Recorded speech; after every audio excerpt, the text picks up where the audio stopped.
big time on the road to 150. We're going to skip 150 and just on the road to 200. That's what your boys are doing. Bringing in the guests and all that. As always, this episode is brought to you by our friends at Moon Golf and our guy, Brady. We're going to let him talk about Moon Golf. We may let Mitchell talk a little bit about Moon Golf because he's there every day. And he probably knows their payroll, their books, everything by now. I don't know the books or the payroll, but I know everybody up there now. Not yet. Hey, but we love Moon Golf. The boys love it. Just like Casey said, Mitch is down there. At least, I mean, he lives there, so he gets to communicate with them a lot more than we do. But every time me, Casey, or Zach get our way down there, they're always happy to see us, and they're happy to see anybody. Honestly, you get the same customer service as if you were one of us walking in there.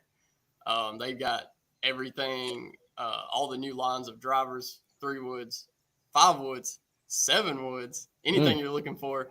And you know what's coming up? Father's Day. Moon Golf buddy has it all for your father. And maybe if you're trying to get yourself a gift, definitely head down there, check them out. We live close to the Auburn store, but they also have 2 stores in Florida. So if you're trying to get down south soon, definitely check those out as well.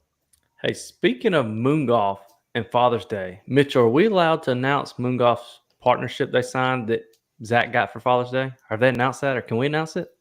I don't know if they've been. I don't know.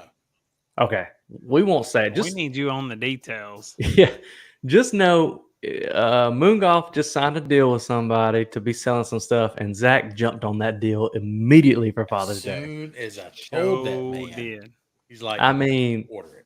I think Ann had just finished signing MOON, and Zach ordered ASAP. It's gonna be clean too. Did you pay the fee to get the logo, or are you doing that later? Just do it when you pick it up.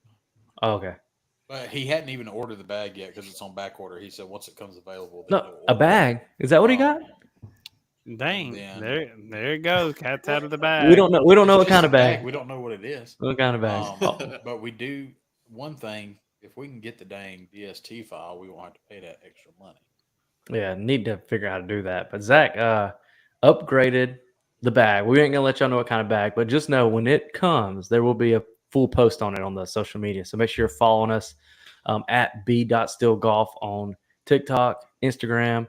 Subscribe to us on YouTube. I might have one coming too. Did you get one? I don't know. I thought the plan was the group. I'm trying. Listen, Katie bought me a Father's Day gift 2 months ago. I needed a weed eater. She got me a weed eater, so that kind of took out my bag. That sounds like a spring gift. Father's Day time now. I know. I'm trying a couple to. weeks ago, that's a Mother's Day gift. So technically, she bought herself. Yeah, technically, she got you one. That's true. You're part mom. I would love to have it before the trip. Would love to have it. That's what I figured. Go ahead and slowly transition over. Probably got about 5-6 rounds tops between here and there. If I had to guess. So you know it. That's Moon Golf. We go check them out. That's where we get all our stuff. We love Moon Golf. We love getting everything from there. Thanks to them for sponsoring this podcast and all our videos. So, boys, we're going to jump into the clubhouse. This is the part of the show we're going to discuss some stuff happening in golf. Later in the show, we'll be making our picks like we always do, and introducing a new segment that we kind of may have took from No Laying Up, but it's okay. We're not stealing it. We just really enjoy them. So we're going to introduce that later in the segment. But first, let's talk about Miles Russell. 15 years old in a couple weeks, making a PGA Tour debut at the Rocket Mortgage. The first thing I want to ask everybody is, can you think back to what you were doing at 15 years old? Try to really think. What were you doing? Buggies at Kroger. At Kroger. It did not get me anywhere. In Lynette? Lynette. Store 310. Man. Yes, Mitchell's doing the same thing because my wife was they're all at Kroger. It's a family affair. Brady, you were riding dirt bikes at 15? Yeah, dreaming I was a professional motocross racer. Just imagine if you would have put that effort into golfing at 15. I wish I would have put that much effort into golf now looking back. 15, I don't even know what I was doing. I don't know, riding around in the truck, sitting on my parents' couch. Didn't have a job, I don't think, at 15. But I could not imagine being 15 years old and you're teaming up in the tournament with Ricky Fowler and players like that. That's ridiculous. Miles, he tied for 20th at a Corn Ferry Tour event, which they gave him an exemption to this. Well, he's also the youngest to make the cut since 1983. I think he's going to make it on tour one day. That's going to be my guess. I would agree. So that's what we're doing 15 miles worth. So this next segment, I want to spend a second about. I kind of want to hear y'all's thoughts on it. I don't know if you saw it recently, but Xander Schauffele was letting Jay Monahan have it. He put some quotes out saying that he wishes they had someone that would stand up in front of everyone and lead the charge, that Jay's not, telling people where they're heading. He's not giving this for the direction of the PGA Tour. And Xander's one of the first players to publicly say it out loud that, hey, he's kind of not doing what he's supposed to be doing. Do y'all think that's true? My first thoughts on it is Xander to live. To publicly critique Jay like that sounds like he's like, well, they're not doing anything. We know the shark is saying stuff. Yeah. I mean, I'm with it. Jay's not really giving them a direction of this is what we're going to do. It's all been kind of vague. That's kind of like, you work somewhere, your boss is like, we may be merging. Somebody may be buying us. Some of y'all's jobs may be safe. Some of your jobs may not. I don't know. I'm not going to tell you anything. That whole situation. A few weeks ago, Dan Rappaport interviewed Xander before his win and all that stuff. He was like asking him a bunch of questions about because him and Patrick Cantlay is like the head over the players. I don't know what they're called, like the players department. Patrick's over that. And then Xander's obviously really close to Patrick. And he said that basically, they can't get anything done because Jay won't listen to him or want to prove anything. Like, he's just stalling them, basically. Mm-hmm. And he also had a lot to say about Liv. Like, right at the end, I think Dan asked him, is that a possibility? And he sounded like he shut that down pretty quick, but you never know. I mean, a lot of other players have shut it down time and time before, but you see where it is now. So Rory shut it down, and now we're getting those rumors of some big money. Yeah. And so that divorce settlement. Yeah, the rumors of him and Amanda. So do you think Jay is just trying to save face and keep his job, or do you think Jay's actually doing a good job of what he's supposed to be doing?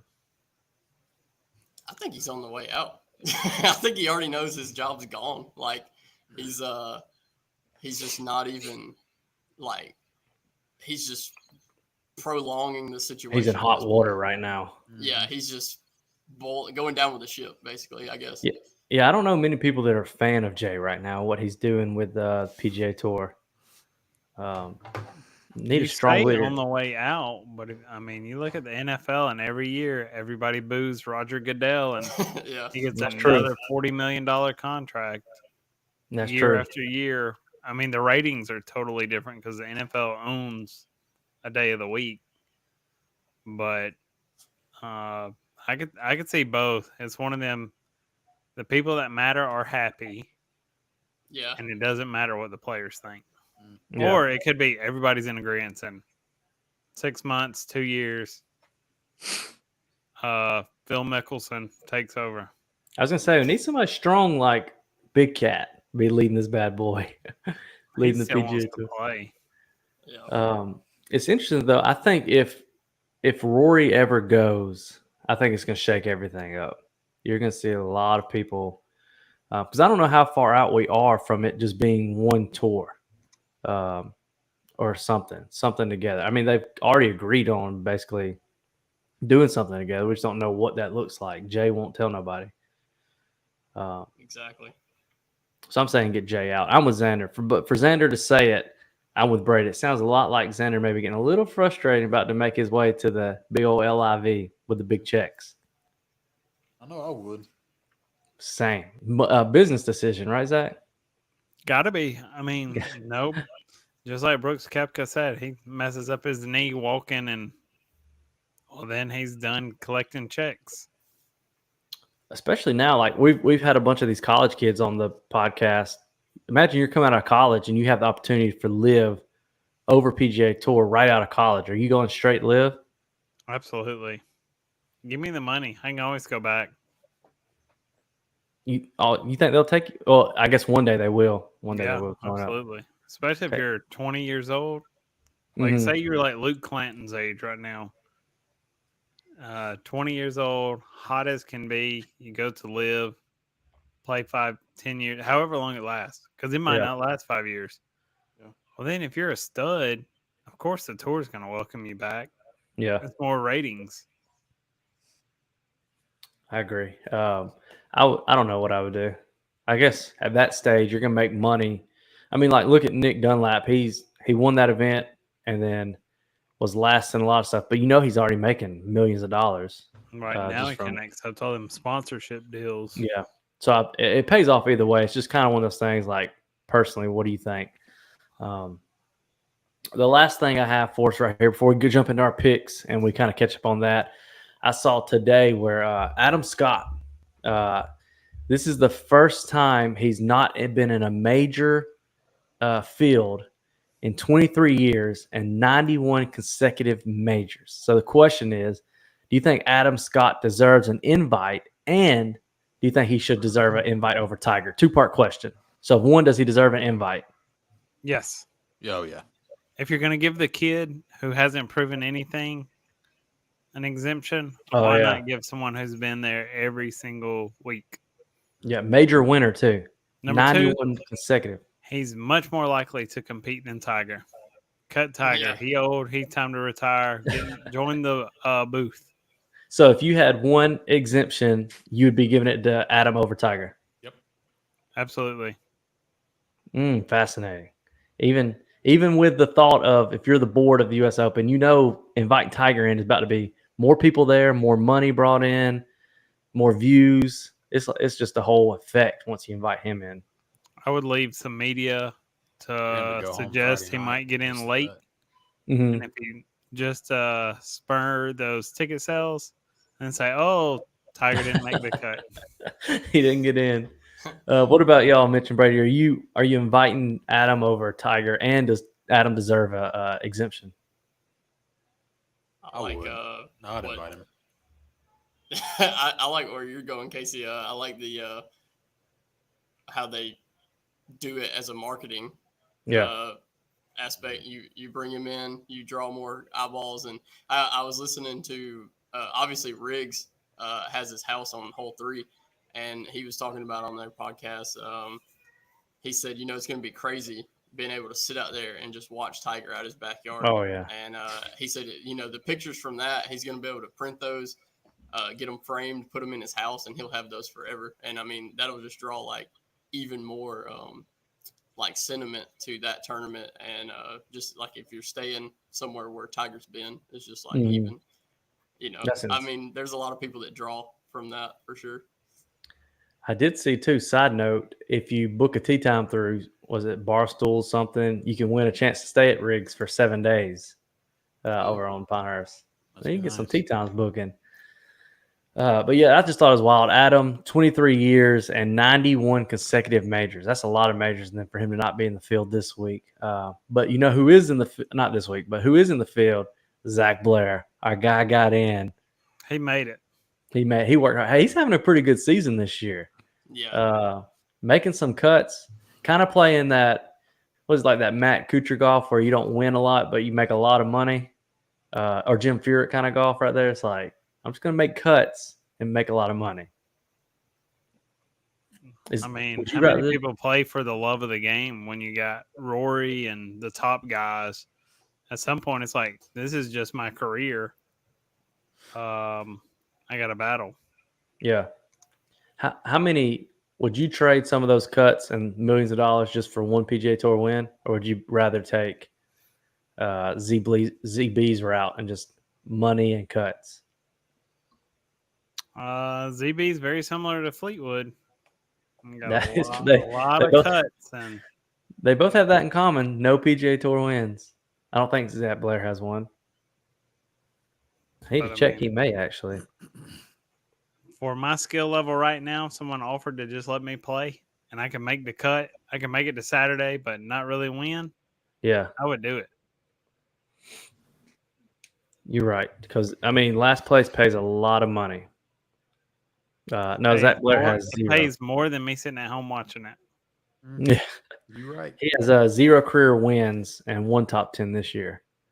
ZB, but all right, this part. If everybody's watching and you're like, "Where's Brady keep going?" We keep getting a note on the screen saying that his browser's preventing him from recording, so he keeps backing out and coming back in. We had the same issue last year. Last week, it just cuts. We were talking about his internet setup. That I don't know. I don't know what it He's is. here with us in spirit. In spirit, he's somewhere. He'll hop back in a minute. So while we're waiting on him, we're gonna time to lock it in with our picks for the PGA and the LPGA Tour events happening this week. This week is the Memorial Tournament. I guess, Zach, do you have the pick'ems pulled up for the scores? Oh yeah, let me get to it. That's fine. While you're doing that, this is the Memorial Tournament presented by Workday. This is going to be in Dublin, Ohio. Last year's winner was Victor Hovland at 7 under. Very low scoring tournament. 7 under, Victor Hovland. Current scores. The leader. I mean, it's not like it changes, but the leader at 390 under par is me. Man, Second place is Brady at 338. I have 52 strokes on second place. that's a good cushion. Third place is Mitchell at 265 under. He's 125 strokes behind. And then pulling up the rear, I can do chasing down third is Casey at 253 under. Only, 12 strokes back from I was Mitchell. to say, only 12. I was 100 and something not too many weeks ago. Your boy's Yeah, been back to back cuts have hurt me. Your boy has been running. If you're new here, since the beginning of the PGA season, we've been making picks, and whatever your player finishes under par, you get those points. If they finish over par, that's added, which you don't want. Or if they miss the cut, you get 10 points added. Majors are double. That's how we come up with those numbers, and we do that for the PGA and the LPGA. And at the end of the season, last place has to enter a official golf tournament and pretty much embarrass yourself because we know what's going to happen. So Right. And it's not going to be the Kirby. It's going to be Yeah. another one. We're going to We're gonna find a find legitimate something. one. we're going to find something. And the goal is for us to be able to come out there and just kind of watch and giggle at how bad the other one of us sucks in the golf tournament. So here we go. Here's our picks for this week. Brady's back just in time for our picks. You got to pay that internet bill, Brady. You need some fiber ran out in Lynette. Oh, he's gone again. Oh, he had it. It was up. I know he was. Brady. Oh, Brady, there you go. you there, Brady? He's like a ghost. I don't think he has You can almost comms. sense him now. Mike, Mike check. check. He ain't got no comms. We're going to go through our picks real quick. We'll start with Mitchell. Mitchell, let us know who you got this week and kind of why you're feeling that pick. Man, I got to get some strokes back, so I'm taking Rory this week. He's been hot all season, so I got to get some strokes back. 2 cuts back to back, hurting me. I need Rory to just have an injury like a withdrawal this week. Oh, he withdrew this morning, actually. No. No, I'm just kidding. Oh, I was about to say picks are locked in. We can't change now. It's locked in. You know, he will withdraw, though. He's Oh, one of real those. quick. Real quick. He'll fight for the elevated events, and then he withdraws. Zach, you have not missed a cut since the Arnold Palmer Invitational, which is forever ago. So you got a little streak going. Who you got and why? I got a streak. Yeah. But I got Ludwig Oberg. Oh, that's a solid pick. I think he's been in prime condition. He may not win. I just need some strokes to continue my fight for the dub. On the line is a $1,000 Moon Golf gift card. Brady has Victor Hovland this week. And then my pick, because I'm 12 behind Mitchell and I've got to make a run, is like you're just betting on the sure horse. Give me Scotty Scheffler. The boys, there's a lot of first place finishes on our pick'em sheet, and a lot of them have Scotty Scheffler's name next to them. So I'm just trying to get some points on Mitchell. And did y'all hear that? I saw something. I don't know how true it was that Scotty was planning on suing the Louisville Police Department until they came up with that agreement. Oh, he probably should have until they said that they're going to drop it. If nobody, that's probably why they said that. Yeah, because he had planned on suing them. Oh yeah, I would have too. He would have got the key to that city.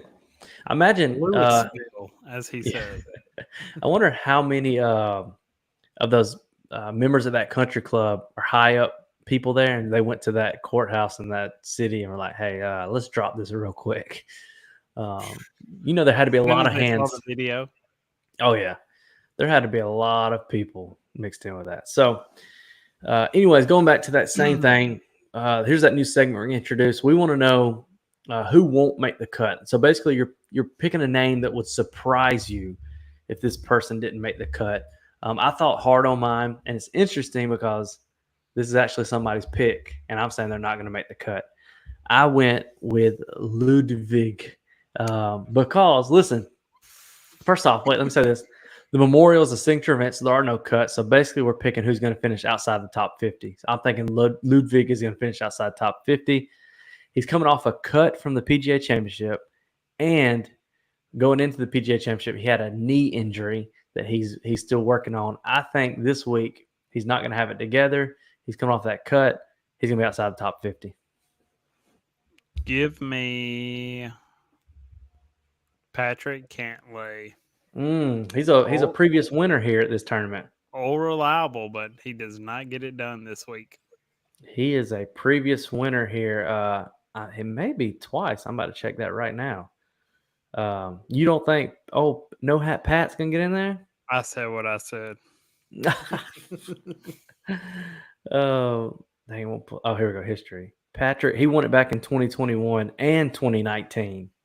He's a two-time winner here. Tigers won at the Masters, and he didn't make the cut. Or no, he did make the cut, but he was pretty miserable. Yeah. Mitchell, who's a big name in the field that you don't think is going to inside the top 50? Sungjae M. He's missed the cut one time out of every 3 starts he's had this year. Oh. And he's had 2 tied 66, and he's had one over 40. So I mean, he hadn't been too hot. I mean, that's 8 of 15 that he's basically just been out of. So those are our surprising picks. That's who we don't think is going to finish inside the top 50. I'm really hoping that Ludwig, I'm right, because I don't want Zach to get them points, which it don't really matter about Zach. I'm not catching him. I need to catch Mitchell for our pick'ems. Do we get are we going to get anything for this towards our score or not? If they're the lowest, since there's no cut, you get 30 points. Is that what we said? 30? He said 20. How many players he said outside the top 50. So basically, if your pick finishes outside the top 50, you're talking about 20 points? I don't know. That seems like more than a dub. Maybe 10. 10, maybe 10. If your player finishes outside, if that player you picked, can you hear us, Brady?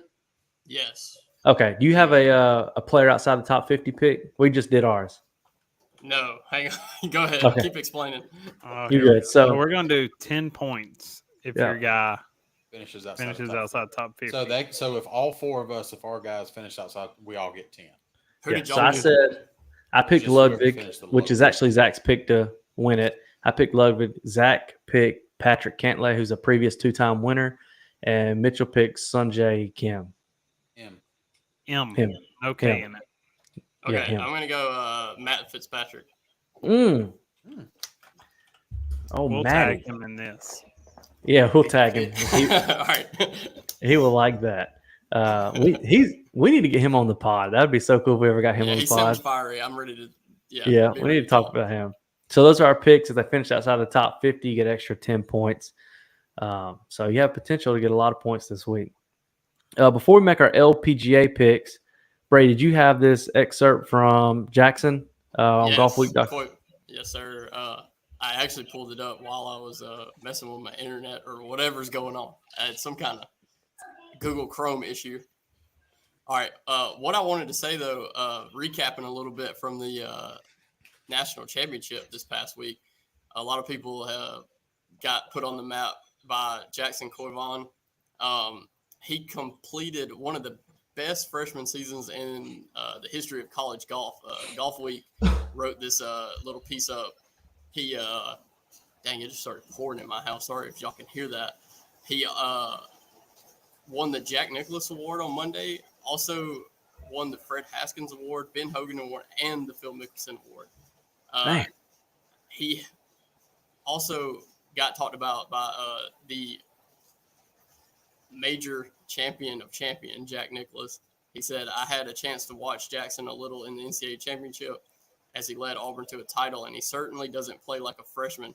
He won in extra holes in the semifinals to advance his team, and in the finals against Florida State, he was the first to put a point on the board. I think playing this week at Muirfield Village Golf Club will just add to his great experiences. So that tells you right there that he has earned a spot into this week's Memorial Tournament on the PGA Tour. Wow. The boys are working hard. We actually have a DM sent to him right now to get him on his pod. He hasn't seen it yet.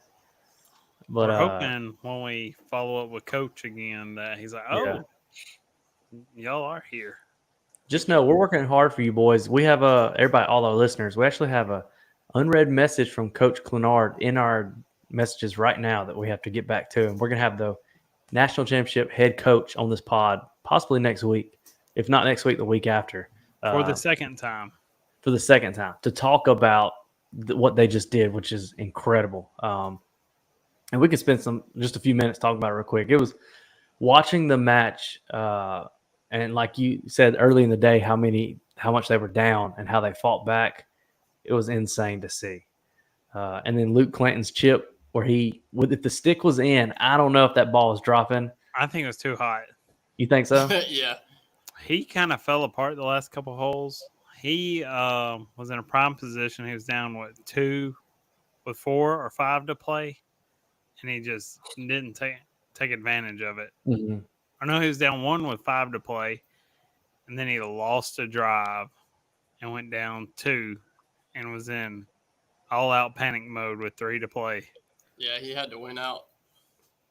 I feel like, I mean, obviously, we've never played in a national championship or PGA Tour event, but that tournament coming down to the last match for your team for a national championship may be more pressure than trying to win a PGA Tour event, just because you have your whole team, like everybody's on you, like it all relies on you. And I don't know if I'd ever be ready for that moment. And then faking while you putt. Yeah, and then Auburn, he had that bunker shot at the end, and he hit it to like a foot maybe to close it out.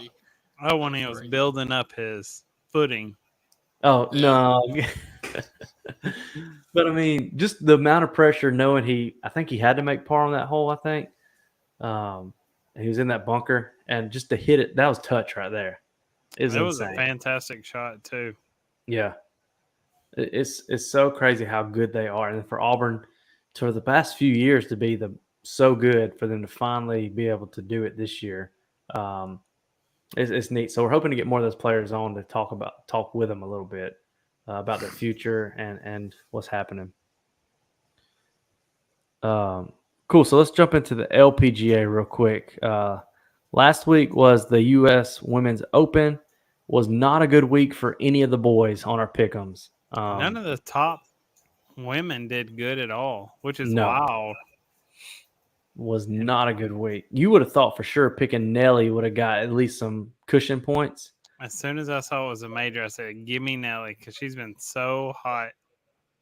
Nobody finished under par in the women's, our picks last week. So it's okay. It's a new week. This week we have the ShopRite LPGA Classic. We're trying to bring you more information on the LPGA. In the next few weeks, we're going to really be doing some journalism, more on the LPGA. Big time goal would be to have some LPGA golfers on the pod. I think we could make it happen. So here's our picks for this week. Let's go ahead, Zach. Brooke Henderson. She's been playing hot. I think it's time to get a dub. She had a T3 a couple weeks ago. Now it's time to lock on in. We ready. We ready to get some points. Mitch, who you got? Give me Jin Young Ko. Jin Young Ko. Brady, what you got? I got the only other multiple winner on the PGA or LPGA Tour this season besides Nelly. Give me Hannah Green. Picked her last week and she let me down. I'm not gonna lie, I was a little disappointed. Previous week she just came off that playoff with Nelly. I mean that finish with Nelly, like for her second or something. I was like, oh, she's gonna be hot going to the U.S. Women's Open. Let me down. So maybe she'll do good for you this week. I don't know. I got Celine Boutier. Think she's gonna give me some points. Should have went with what was the girl with the Hall? What was her last name? Hall, the girl with the cigarette, the John Daly girl. Yeah, Charlie Hall. Charlie Hall. Should have went with her. I feel like the vibes. She's just carrying the vibe, but I'm not gonna go with her anyway. So those are our picks for the LPGA events this week. Let's see here. Oh, my boy got us a bunch of drop zone questions out here for us. I went through and just started listening to anything I could think of. Well, I'll let you pick one for us. Whichever one you want to run. I don't have it pulled up. You got it. Okay. My browser's crashed so many times I can't keep it open. All right, I'll start with the top then. Or do you have one on here, Zach? I see you moving around right there. Yeah, I was gonna say the one I think needs to be brought up. Will there ever be another BSG Classic? Boom. There we go. Everybody's asking. I look at the trophy almost every day at my shop, and I think about that magical day. Head of finance. Go ahead and answer it, head of finance. I say yes. I don't see any reason not to. I think it's more logistics and trying to plan ahead. I'm in my head. The next one is at the Fields. Mm-hmm. I'm thinking end of March, first week of April, something early spring or starting to warm up. You're wanting to get back golfing. We just got to set it up with Ashley. Yeah, what's tough. Start planning the gifts ahead. The gifts early. What's tough is our very first one. We went so all out that we wanted it to be the best experience ever, which I think it was incredible. And I think our next one has to be on that same level or better. So it takes more planning. Yeah. And the Fields is a little busier than Point. So it's really hard to get a Saturday at the Fields. Yeah, especially when it starts to get warm. Yeah, you don't see a lot of tournaments that held at the Fields on Saturdays, especially like right now, busy time of the season. I think the past 3 weeks they've had a tournament on Friday mornings. I think that's when Friday is their day. Yeah. And we just don't want to do Fridays because I don't think many people are going to be able to get off work like we could. And Saturdays, he's mentioned Saturday afternoon, which I wouldn't be against, and closing it down. But it's like for a business like him, if we did Saturday morning, he's got to close down just for our tournament. So then he's losing his busiest day. So we want music, we want food, we want it to end at 6 o'clock. Big fire pit, music playing, grill going, vibe. A vibe. It's one of those things you got to decide, suck your course, but can kind of have your own schedule and do what you want, or a nicer course and at the mercy of when he can actually get you out there. That's what we're battling right now. But I think it was a hit last time. 2-man scramble. Nobody could cheat, which other than Maddox and Blake just being absolute sticks, the rest of the scores were really competitive. It was 2 or 3 under, wasn't it? Second place or something. Yeah. Extremely competitive. Nobody's coming in with 46s and all that nonsense because it was 2-mans. You're randomly paired. We did have some people trying to, people we didn't know. They're like, "Hey, let me swap carts with you so I can play with my buddy." Yeah, that was interesting. Didn't know about that until after everything was over. Oh, we can't be doing all that because that defeats the purpose of 2-man scrambles. Because if me and Mitch are playing with y'all two, it's like, "Hey, let me get this free drop over here." Oh yeah, that's fine. You're my boy, kind of thing. I think the field sets up so much better from an administrative point, where the clubhouse is center. You can see 1, 9, 18, 10, 11. You can see so much of the course from sitting on that back porch that everybody comes right by. I've got not a BHG Classic because the Classic's his own thing, but I've got an idea for this will be a much smaller event and it will not be as nice because what I'm about to say, the course is not nice, but I think it would be fun to have some kind of BSG event at a par 3 course, either try to get the par 3 course at RTJ, which would be, that's came to me, it'd be wild, or the first tee where you can just run wild and do what you want. And people show up, and it's your 2-man scramble and just run wild par 3. Make it something. Seahoy. Oh, see, now could you get us out there, my guy? I could see possibly doing something like that because during the summer they're real slow. Mm-hmm. So that would be the time to do it if we did it. But maybe like a smaller version of the fall kickoff or something, and be like, hey, par 3 competition. We host a tournament out there every October for the Edge Ministry. So they bring in carts and have a good time. We need to make it happen. We need to get some more stuff going. The classic, full-on tournament at the fields, and then maybe we can throw something that doesn't have all that money and prizes involved. Like, hey, come play 9-hole par 3. We could do the night golf out there. I wish we would do some night golf. So that's what we got going on this week for the BSG podcast. Thanks for watching. We're going to try to get Coach Clenard on here next week or the week after to talk about Auburn golf, the #1 golf team in the country. No doubt about it. Nobody's better. Let's hear it one time, Zach. Elite teams go back to back. That's all I'm going to say. I'm going to leave it at that. You can look up who's went back to back. We have a direct message out of our Instagram that Zach typed up that ended with the words War Eagle. He typed them himself. Anything for the podcast. Anything for the pod. Anybody got any closing remarks? I'm good. No, sir. I'm going to leave you with one. At the end of the season, Rory's going to live. That's my closing remark. Thanks for watching. Make sure you like and subscribe. We'll see y'all next time. Peace.